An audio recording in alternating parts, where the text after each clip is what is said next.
Certainly is a fun Friday here. Now, you have heard of gnocchi, but there's also gnudi. Executive chef of Jasper's restaurant, Jasper Mirabile, is here to explain the difference and also to show us how to make this delicious Italian dish. So we've got all the ingredients here, and this is something that it's a little bit more simple, right? Just a few ingredients. Exactly, and that's what I wanted to do right now for people at home, something you could do with the children at home too. Think about it. So this is naked ravioli, nudie, you're nude, okay? So there's no covering on these ravioli. And my good friend Judy Francini from Tuscany is my influence. I was channeling her when I came up with this today, and I used her recipe because I want to give something to somebody to eat, to enjoy, that's very flavorful, that's very filling, and easy to make. And these, Belinda, I'm telling you, are so simple to make. Well, if the taste is anything like the scents that are going on in this kitchen right now, it's going to be absolutely fabulous. Thank you. You know, where do we start with this? Okay, so let's start with a little bit of ricotta cheese. Okay. I make my own ricotta cheese, of course. So simple. It's just milk, a little bit of lemon juice. Milk, you can lemon? use buttermilk also. That's easier too. And then you bring it to the boil.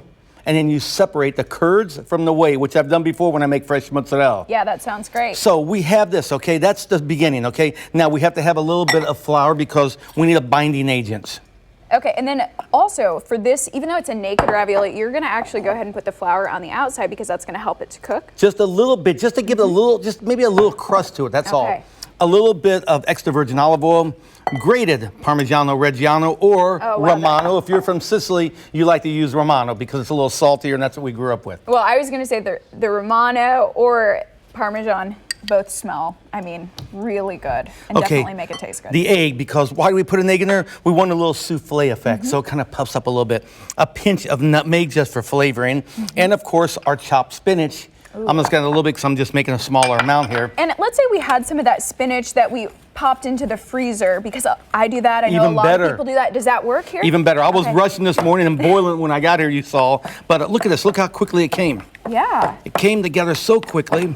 Oh my gosh. All we need to do, and it doesn't matter if you don't want spinach, don't worry about it. Put zucchini, boil the zucchini up ahead of time, squash, you know. So it's naked. Now all we do is we get one of these. And when we keep on saying that it's naked, basically this means if you love the inside portion of a ravioli like me, that's the part I'm going for. You said You're just going to have a lot more of that. You said it, and all I do, look, a little flour. A little bit.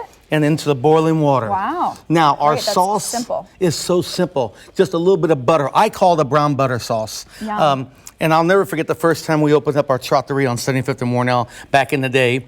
And my father was going through all the list of everything to have ready. And one of the cooks said, I don't have brown butter available. So how'd you make the brown butter when it wasn't available? This is particularly good for right now. Exactly. It's very, very nutty flavor. All you do is get the butter. You bring it up to really almost a boil. You almost want to fry this. And it becomes very, very almost nutty and very, very solid. So it brings out more flavor. How simple is this? So just go ahead and heat it up, and that's it. That's all we do. We take these out of the boiling water. How long was that? Maybe a minute, minute and a half, 2 minutes? I mean, it was fast. They are ready. Toss it in there. Toss them in there. Add a little bit of cheese, and you have the easiest. And you just go ahead and sprinkle that cheese on top. And I like a little bit of water in there also. Come on. That looks great. Now, can we also talk about the interesting history of this, right? Because it's tied into art too, which is great. That's right. Well, we're talking about the Sistine Chapel. Yes. And gnudi, of course. You know, Michelangelo. Let's put two and two together there. Yeah, come on. So there you go right there. I mean, you must remember, the Italians love their names of dishes. They love to give these dishes different names. If it's not named after an aunt or a grandmother who passed away, it's named after a saint or a member of the family, or it has deep meaning to it. Right. So like Mafaldo or something like that, you know, you're talking about like little train tracks. You'll call it trinette. Spaghetti, the little quills for mastaccioli, mustaches, you know? Every word has a meaning behind it. And this one is Florentine, This is Florentine, because it's from Florence. Of course. When people say Florentine, a lot of people think Florentine, they think spinach. Automatically. Florentine from Florence, but in the manner of Florence. And so we put spinach in because you'll see a souffle de Florentine, different types of pasta alla Florentine, etc. When you do manicotti or cannelloni, they put spinach in it the same way. This is naked.